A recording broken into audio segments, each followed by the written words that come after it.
بسم اللہ الرحمن الرحیم۔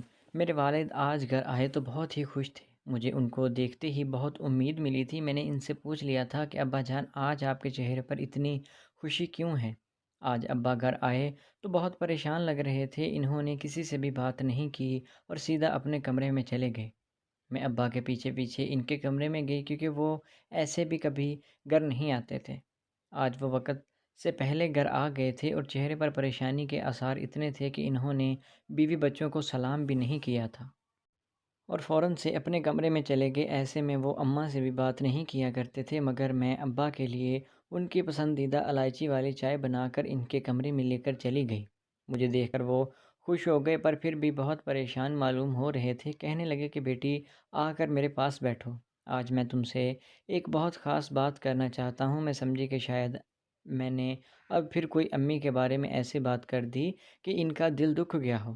اکثر اماں ایسا ہی کیا کرتی تھی، وہ سیدھا شکایت ابا کو ہی لگاتی تھی۔ مجھے اماں کی یہ عادت پسند نہیں تھی، پر آج ابا نے جو بات کی تھی وہ بہت ہی زیادہ مختلف تھی۔ کہنے لگے کہ بیٹی یہ بات تو ویسے ماں کو بھی ڈسکس کرنی چاہیے، پر تمہاری اماں اس قابل نہیں ہے کہ وہ تم سے باتیں کر سکے۔ میں باپ ہونے کی حیثیت سے یہ پوچھتے ہوئے کچھ عجیب سا لگتا ہوں، جانتا ہوں کہ حیا مانی ہے۔ اب تمہاری شادی کی عمر ہو چکی ہے اور میں رشتے کے لیے پریشان ہوں۔ ابا کی بات سن کر میں حیران ہو گئی تھی۔ میں نے ہمت کر کے ابا سے کہا، ابا لوگ تو اس لیے اپنی بیٹیوں کے رشتوں کو لے کر پریشان ہوتے ہیں کیونکہ ان کی بیٹیاں مطلب بہت ہی غریب ہوتے ہیں، اپنی بیٹیوں کو جہیز نہیں دے سکتے۔ ہمارے ہاں تو ایسا کوئی مسئلہ نہیں ہے۔ ابا آپ تو اچھے خاصے عزت دار شخص ہیں، آپ کے لیے رشتوں کی کیا کمی؟ میری بات سن کر ابا دکھی لہجے میں مسکرا دیے اور بولے، بیٹی یہی تو بات ہے بیٹا کہ میں ایک عزت دار شخص ہوں، سب لوگ مجھے جانتے ہیں اور جو لوگ مجھے جانتے ہیں وہ میری دولت کے حساب سے مجھے جانتے ہیں۔ سب کو معلوم ہے کہ میرے پاس کئی پلازے اور ہزاروں کی تعداد میں ایسے اثاثے ہیں جن سے کسی کی بھی زندگی بلکہ نسلیں سنور سکتی ہیں، پر میں کسی بھی لڑکے کو تمہیں اس بنا پر نہیں بیانا چاہتا کہ وہ تمہاری دولت سے پیار کرے، بلکہ وہ لڑکا ایسا ہونا چاہیے جسے سچ مچ تمہاری شخصیت سے عنصر ہو۔ میں نے کہا، ابا ایسا لڑکا تو آج کل ملنا ممکن ہی نہیں ہے۔ ہم ہوتے تو کسی دولت مند لڑکے کو ہی پسند کرتے۔ اگر فرض کریں آپ غریب ہوتے، آپ کبھی بھی میرے لیے کسی غریب لڑکے کو ترجیح دیتے؟ میری بات سن کر ابا بولے، بیٹی نہیں ایسی بات نہیں، بس جو میں سوچ رہا ہوں وہ تم نہیں سمجھ پا رہی۔ تمہاری والدہ کو یہ بات پتہ نہیں چلے، لیکن کل میں تمہیں کہیں لے کر جاؤں گا۔ ابا نے گہرے سوچنے والے انداز میں کہا تو میں بھی سوچ میں پڑ گئی کہ ابا اماں کو بتائے بغیر مجھے کہاں لے جانا چاہتے ہیں۔ بہرحال میں نے ابا کی بات پر عمل کرتے ہوئے اگلے ہی دن اپنی ماں کو یہ بات نہیں بتائی کہ میں کہاں جانا چاہتی ہوں۔ میں نے خاموشی اختیار کر لی تھی۔ اب پھر اگلے دن ابا نے مجھے اچھی طرح تیار ہونے کا حکم دیا۔ کہنے لگے کہ سرخ رنگ کے کپڑے پہن لینا، کسی اچھی جگہ پر کھانا کھائیں گے۔ میں حیران تھی کہ کوئی باپ اپنی بیٹی سے ایسا کیوں کہے گا کہ تم شوق سے کپڑے پہن کر چلنا۔ کیا ابا مجھے کسی سے ملوانے جا رہے تھے؟ ایسا ہی ہوا تو میں نے سوچا تھا۔ ابا مجھ سے کہنے لگے کہ میں تمہیں جہاں لے کر جاؤں گا وہاں پر ایک لڑکا بھی تم سے ملنے آئے گا۔ میں حیران ہو کر ہکی بکی ابا کا منہ دیکھنے لگی۔ ابا بولے، بیٹا تم اس طرح مجھے نہ دیکھو، تمہاری والدہ بہت پرانے خیالات کی مالک ہے۔ میں تمہیں ایسے لڑکے سے ملواؤں گا جو تمہیں شادی کے لیے پسند کرے گا اور تم اسے دیکھ لو گی۔ اس میں کوئی غلط بات نہیں ہے، اسلام بھی اس بات کی اجازت دیتا ہے کہ لڑکا لڑکی شادی سے پہلے ایک دوسرے کو ایک نظر دیکھ سکتے ہیں۔ میں نے کہا، ٹھیک ہے ابا آپ میرے والد ہیں، میرے لیے کوئی غلط فیصلہ نہیں کر سکتے، پر میں کیا جانتی تھی کہ صاف نیت ہونے کے باوجود بھی میری زندگی کو میرے لیے عذاب بنا دیں گے۔ میں ابا کے ساتھ اس لیے بھی خوشی خوشی چل پڑی کہ وہ واقعی مجھے کسی لڑکے سے ملوائیں گے۔ سچ پوچھے تو شادی کا مجھے بھی بہت شوق تھا۔ میں اماں کی جھڑکیاں سن سن کر تنگ آ چکی تھی۔ وہ مجھے ہر بات پر یہی کہتی تھی کہ باپ کی دولت ہے، جتنا عیش کرنا ہے کر لو، اگلے گھر جاؤ گی تو بہت پچھتاؤ گی۔ میں اماں کی خطرناک بات سن کر اکثر ہی شادی سے ڈرنے لگتی تھی، پر یہ ذمہ داری اب ابا نے اپنے سر لے لی تھی، سو میں خوش بھی تھی۔ مجھے صبح تیار ہوتے ہوئے اماں نے نہیں دیکھا تھا، سو میں خوب بھڑکیلے کپڑے پہن کر ابا کے ساتھ آئی تھی۔ ابا بہت خوش تھے، بولے کہ بیٹا تم ہمیشہ بہادر رہنا، کبھی کسی سے نہیں ڈرنا۔ ابا باتیں کرتے کرتے اسی ہوٹل کے آگے رکے جہاں پر انہوں نے میرے ساتھ کھانا کھانا تھا۔ ہوٹل بڑا ہی شاندار تھا، ہم لوگ اندر گئے، مجھے اکثر ٹھنڈا کھانے سے الرجی ہو جاتی تھی، میں میٹھا بھی نہیں کھاتی تھی۔ ابا بولے کہ یہاں بہت ہی لذیذ قسم کا گوشت ملتا ہے، تم وہ گوشت کھاؤ گی تو بہت زیادہ خوش ہو جاؤ گی۔ میں ابا کی باتیں سن کر بیٹھ گئی تھی۔ خیر ہم دونوں ہوٹل میں جا کر ٹیبل پر بیٹھے تو ایک ویٹر ہماری طرف آیا اور اس نے ٹھنڈا پانی لا کر رکھا۔ تو ابا بولے بیٹے تم اس ہوٹل میں نئے آئے ہو، ورنہ یہاں کے سبھی ملازمین کو پتہ ہے کہ میری بیٹی کو کولڈ الرجی ہے، وہ ٹھنڈی چیزیں نہیں پیتی۔ پھر ابا نے اسے وہ ٹھنڈی بوتل واپس لے جانے کا کہا۔ لڑکے نے ایک نظر میری طرف دیکھا اور پھر وہاں سے چلا گیا۔ میں نے دیکھا اس لڑکے نے بہت منہ بنایا ہوا تھا، اس کو یہ بات بہت بری لگی تھی، اور ظاہر ہے کہ کچھ اصول ہوتے ہیں جو ان لوگوں کو پیروی کرنا ہی پڑتے ہیں۔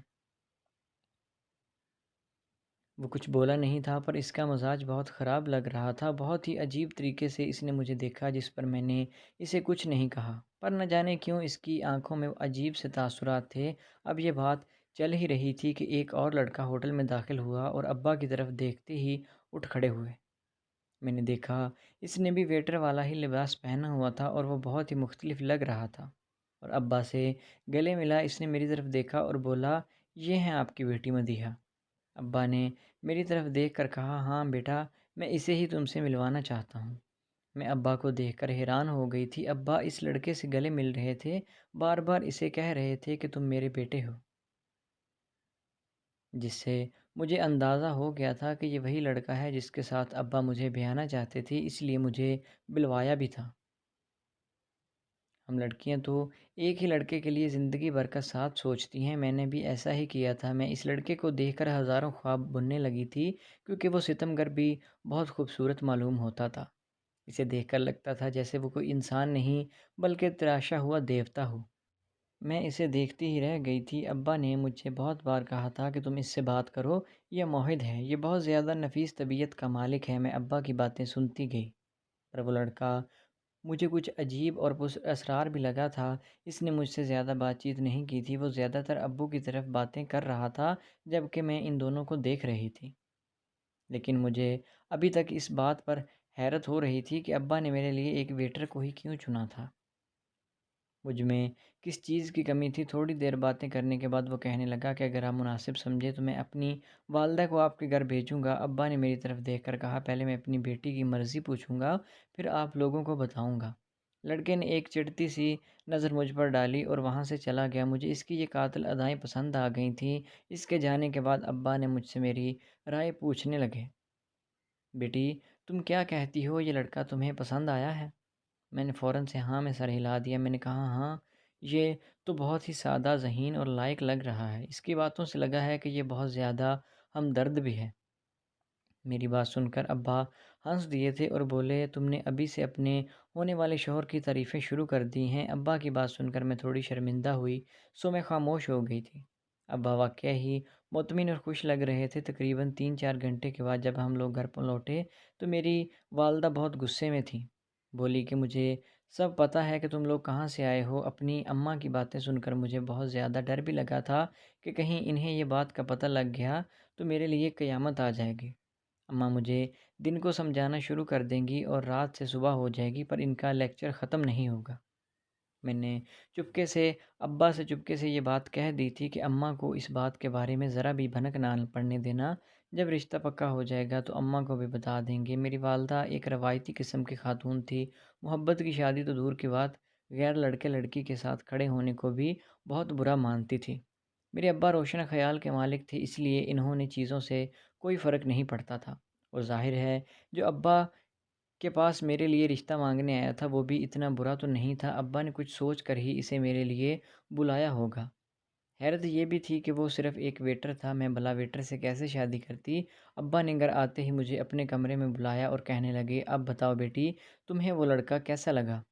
اس کا نام موحد ہے۔ میں نے کہا ابا نام کو میں نے کیا کرنا ہے، لیکن مجھے اس کی شخصیت بہت ہی معصوم لگی ہے، وہ ایک شریف انسان معلوم ہوتا ہے۔ ابا نے میرے سر پر بوسہ دیتے ہوئے کہا بیٹی میں یہی چاہتا تھا کہ تم بھی اس رشتے کے لیے ہاں کر دو۔ یقین کرو کہ وہ ایک بہت ہی مخلص لڑکا ہے، اگرچہ ایک ویٹر ہے لیکن پاگل لڑکی تم سے شادی کرنے کے لیے وہ ایک ویٹر کی نوکری تھوڑی نہ کرے گا، وہ تو ایک اچھی جگہ پر میں اس کی نوکری کروا دوں گا تو وہ ایسا کرے گا، لیکن ابھی وہ تمہیں نہیں جانتا۔ اور باقی بات سن کر میں پریشان ہو گئی تھی۔ کہنے لگے کہ وہ یہ لڑکا جو بہت ہی زیادہ ایماندار ہے، اس جگہ پر آئے ہوئے اسے تھوڑا ہی عرصہ ہوا ہے پر اپنے مالکان کو خوش کر دیا ہے۔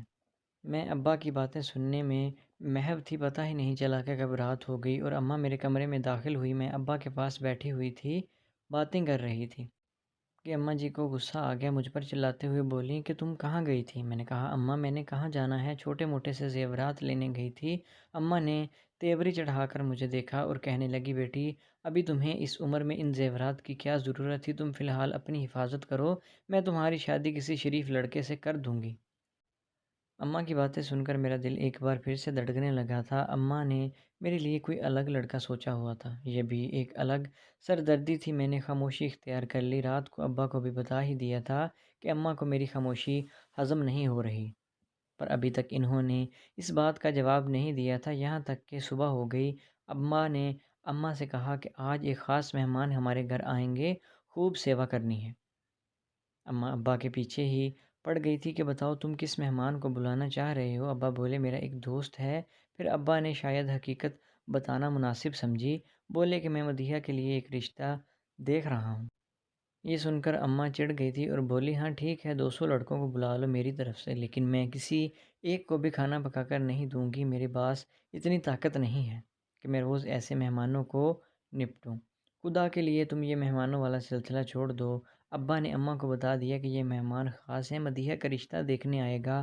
اماں تو جیسے اس بات پر اڑ ہی گئی تھی، بولی کہ وہ رشتہ دیکھنے نہیں آئیں گے، ہم اسے دیکھیں گے اور اپنی بیٹی ہرگز نہیں دکھائیں گے۔ ابا اس بات پر بھی مطمئن تھے، ابا جانتے تھے کہ ہوٹل میں اور موہد ایک دوسرے کو آمنے سامنے بیٹھ کر دیکھ چکے تھے، سو زیادہ دیکھنے کی ضرورت نہیں تھی، نہ ہی اس کو اور نہ ہی مجھ کو۔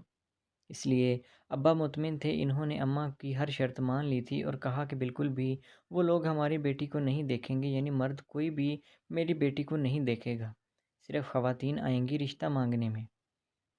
میں بہت زیادہ خوش بھی تھی، جانتی تھی کہ اس لیے میرے گھر میں رشتہ بھیجا ہوگا، وہ وہی حسین ہی ہے۔ اس کے ساتھ میری ساری زندگی کا سفر اور بھی زیادہ خوبصورت متوقع تھا، پر زندگی میں وہ ہوتا ہے جو ہم نے سوچا بھی نہیں ہوتا۔ میں نے سوچ لیا تھا کہ ابا جیسا کہیں گے میں ویسا ہی کروں گی۔ اماں نے ہنگامہ تو بہت کیا، اس لڑکے کو دیکھ کر ابا کو یہ بات کہنے لگی کہ خدا کے لیے اپنی بیٹی کی زندگی برباد مت کرو، مجھے سمجھ نہیں آتی کہ تم ایک ویٹر کے ساتھ اپنی بیٹی کو بیاہ کیوں رہے ہو۔ تب ابا نے کہا کہ عورتیں اکثر تمہاری طرح لالچی ہوتی ہیں، لیکن میری بیٹی لالچی نہیں ہے، بہت معصوم ہے اور تم جیسی چلاک تو ہے ہی نہیں کہ اپنے شوہر کو اپنے سامنے ہی رکھے، اس کو اپنی مٹھی میں باندھ کر رکھے، اسے ایسا کچھ نہیں آتا۔ یہ بات سن کر اماں کو بہت برا لگا تھا، انہوں نے ابا کو برا بھلا کہنا شروع کر دیا، بات خاندانوں تک پہنچ گئی اور باقاعدہ اماں کی اور ابا کی لڑائی ہونے لگی۔ اماں کہنے لگی کہ میں اس گھر کو چھوڑ کر چلی جاؤں گی۔ اماں اس بات پر بھی بہت پریشان تھی، وہ شاید میری شادی اس لڑکے کے ساتھ نہیں کرنا چاہتی تھی، پر ابا نے کہا کہ غریب لوگ مخلص ہوتے ہیں، سو میں مدیحہ کی شادی اس سے کروں گا۔ یوں لاکھ رکاوٹوں کے باوجود بھی میری شادی میرے شوہر کے ساتھ طے پا گئی تھی۔ ان کا نام موہد تھا، یہ بہت زیادہ نفیس طبیعت کے مالک تھے، میں تو ان سے مل کر خوش ہی ہوئی تھی لیکن اب میری شادی ہوئی تھی تو میرا دل آنے والے دنوں کے لیے سپنے سجا رہا تھا، سو میں جانتی تھی کہ میرے شوہر کے ساتھ میری زندگی بہت ہی زیادہ خوبصورت گزرے گی، لیکن شادی کی رات ہی ایک ناخوشگوار واقعہ پیش آ گیا۔ میں اپنے شوہر کے بارے میں سوچ ہی رہی تھی کہ وہ کب آئیں گے، جب کمرے کا دروازہ کھلا لیکن مجھے کوئی نظر نہیں آیا، مجھے لگا کہ جیسے کوئی آیا ہو اور چلا گیا ہو۔ مجھے یہ دیکھ کر بہت ہی عجیب سا لگا تھا، پر میں اسی طرح گھونگھٹ اگڑا کر بیٹھی رہی۔ تھوڑی دیر کے بعد میرا شوہر کمرے میں داخل ہوا، اس نے آتے ہی کمرے کو کنڈی لگا دی، اسے دیکھ کر ایسا لگ رہا تھا جیسے وہ بہت ہی جلدی میں ہو۔ کہنے لگا تم جلدی سے اپنا میک اپ اتارو، میں اور تم باہر کھانا کھانے جائیں گے۔ میں نے کہا موہد آپ کا دماغ تو ٹھیک ہے، آج ہماری شادی ہوئی ہے اور ہم باہر کھانا کھانے جائیں گے؟ میں ان کی بات سن کر ہنس پڑی تھی، ہاں آج بہت مزہ آنے والا ہے۔ میں نے اپنے شوہر کی طرف دیکھا، وہ بہت خوش لگ رہا تھا، لیکن پھر کہنے لگا کہ اوہو یہ تو میں بھول ہی گیا تھا کہ ہمارے گھر کے آس پاس کے سبھی بازار 10 بجے کے قریب بند ہو جاتے ہیں، ابھی تو صرف چائے یا کافی ہی ملے گی۔ میں نے کہا میں چائے اور کافی کے لیے کہاں جاؤں؟ اسی وقت اتنی دور میں سفر نہیں کر سکتی، اس وقت میں تھکی ہوئی ہوں، اگر آپ چاہتے ہیں کہ آپ مجھے کچھ کھلانے کے لیے لا دیں تو بھلے چائے یا پھر کافی لے آئیں۔ کہنے لگے کہ ہاں ضرور، میں تمہیں اچھا ٹھنڈا سا روح افزا پلاتا ہوں۔ میں شوہر کو یہ نہیں بتانا چاہتی تھی کہ مجھے ٹھنڈی چیزوں سے الرجی ہے، میں خاموشی اختیار کر لی تھی، کہا کہ صحیح ہے، آپ لے آئیں، میں پی لوں گی۔ پر میرا دل گھبرا رہا تھا، ٹھنڈی چیز سے مجھے فوراً ہی طبیعت بہت زیادہ خراب ہو جاتی تھی۔ پھر میں نے سوچا آج شادی کا دن ہے، پی ہی لیتی ہوں۔ میرا شوہر تھوڑی دیر کے بعد ٹھنڈا روح افزا لے کر آ گیا، کہنے لگا کہ تم جلدی سے پی لو، میں نے تم سے بہت ساری باتیں کرنی ہیں۔ پر جیسے ہی میں نے وہ ٹھنڈا روح افزا پیا، مجھے بہت زیادہ تکلیف ہونے لگی، یہاں تک کہ مجھے کھانسی شروع ہو گئی تھی۔ یہ دیکھ کر میرا شوہر گھبرا گیا، بولا تمہیں تو بہت سخت قسم کی بیماری ہے، اس کا مطلب یہ ہے کہ تم ساری زندگی کچھ ٹھنڈا نہیں کھا پی سکتی۔ میں نے کہا جی بالکل، اس کا یہی مطلب ہے، پر مجھے یاد نہیں رہا، میں شادی سے پہلے آپ کو اس بیماری کا بتا دیتی تو دھوکہ نہ ملتا۔ میں اپنے شوہر سے بہت شرمندہ تھی، کیونکہ آج پہلے ہی دن اس نے مجھے روح افزا پلایا جس کے بدلے میں مجھے کھانسی لگ گئی تھی۔ میرے شوہر نے بہت باتیں کی، اتنی خوبصورت باتیں میں نے زندگی بھر نہیں سنی تھی، پر ٹھنڈا روح افزا پینے کی وجہ سے مجھے بار بار کھانسی آنے لگی تھی۔ کھانسی کی وجہ سے اس خوبصورت رات کو تو میں بھول ہی گئی تھی۔ میرا دھیان صرف اور صرف اپنے گردوں پھیپھڑوں کی طرف تھا۔ یہ دیکھ کر میرا شوہر بیزار ہو گیا، بولا کہ میں تمہیں دوا لا کر دیتا ہوں، تم الرجی کی دوا پی کر سو جاؤ، اس سے تمہیں آرام آ جائے گا۔ میں نے کہا یہ اچھی بات ہے، آپ کہیں گے تو میں پی لوں گی، پر مجھے آج تک الرجی کے بارے میں کسی ڈاکٹر نے کوئی دوا نہیں دی، سب نے کہا ہے کہ بس آپ نے ٹھنڈے سے پرہیز کرنی ہے۔ البتہ میرا شوہر میرے لیے ایک گولی لے کر آیا، گولی پر کسی قسم کا کوئی نام نہیں لکھا ہوا تھا، اس نے وہ مجھے گولی تھما دی اور کہنے لگا کہ تم اسے اپنے پاس رکھو، اسے کھاتی رہنا تو تم ٹھیک ہو جاؤ گی۔ میں نے اپنے شوہر کی بات مانی ہی تھی، وہ گولی میں نکال کر کھا لی۔ تھوڑی دیر کے بعد مجھے گہری نیند آ گئی اور میں سو گئی تھی۔ جب میں صبح اٹھی تو مجھے لگا جیسے ساری دنیا گھوم رہی ہوں، سخت چکر آ رہے تھے۔ میں نے اپنے شوہر کو بلایا، وہ کہنے لگے کہ یہ تمہاری الرجی کی وجہ سے ہوا ہے۔ میں نے کچھ نہیں کہا۔ تھوڑی دیر کے بعد اماں ابا ناشتہ لے کر آ گئے۔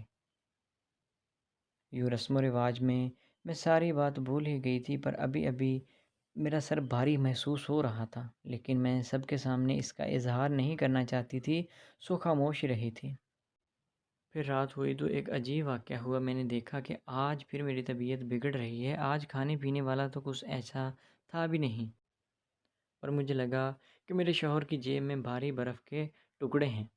میں انہیں دیکھ کر پریشان ہو گئی تھی، میری نظر ان پر پڑ ہی گئی تھی۔ میں نے اپنے شوہر سے پوچھا، بولے اوہو، میں تو تمہاری الرجی کا علاج کرنے کے لیے یہ ٹکڑے اپنے پاس رکھے ہوئے ہوں، تمہیں پتہ ہے نا جیسے جیسے تم آہستہ آہستہ برف کو قبول کرتی جاؤ گی تمہاری الرجی ٹھیک ہو جاؤ گی۔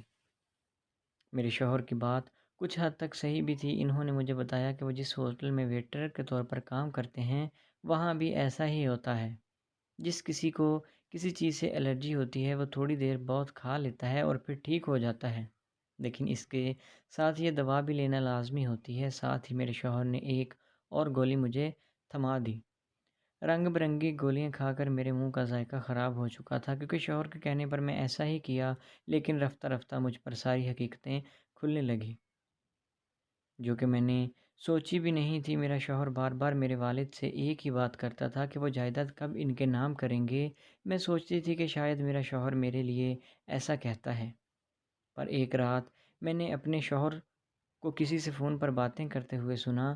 جب میں نے اس سے پوچھ گچھ کی تو پتہ چلا کہ وہ کسی لڑکی سے بات کر رہا تھا، لڑکی کوئی اور نہیں، اس کی پہلی بیوی تھی۔ مجھے تو اس نے پیسے کے لیے استعمال کیا تھا، میرے ابا کے پیسے ہتھیا کر وہ ایک نئی زندگی اپنی پہلی بیوی کے ساتھ شروع کرنا چاہتا تھا۔ اس بات نے جتنا مجھے دکھ دیا وہ میں سوچ بھی نہیں سکتی تھی۔ میں نے سوچا تھا کہ شاید یہ شخص میرے لیے مخلص ہوگا، کیونکہ یہ غریب ہے، پر غریب ہونے کے ساتھ ساتھ ایک نہایت خبیث طبیعت کا مالک بھی تھا۔ میں نے اپنے شوہر سے طلاق لے لی۔ آج کل میرے ابا پھر سے میرا رشتہ ڈھونڈ رہے ہیں، پر مجھے اپنے بوڑھے باپ پر ایک طرح سے ترس بھی اور رحم بھی آتا ہے۔ کاش میں بیٹا ہوتی تو ابا کی مدد کر سکتی، نہ کہ ابا پر بوجھ بنی رہتی اور صبح شام مجھے ایک عجیب سا احساس ندامت ہوتا ہے۔ تو دوستو، آپ کو آج کی کہانی کیسی لگی؟ امید ہے کہ ویڈیو اچھی لگی ہوگی۔ اگر ویڈیو پسند آئی تو ہمارے چینل کو سبسکرائب کریں۔ ملتے ہیں نیکسٹ ویڈیو میں، تب تک کے لیے اللہ حافظ۔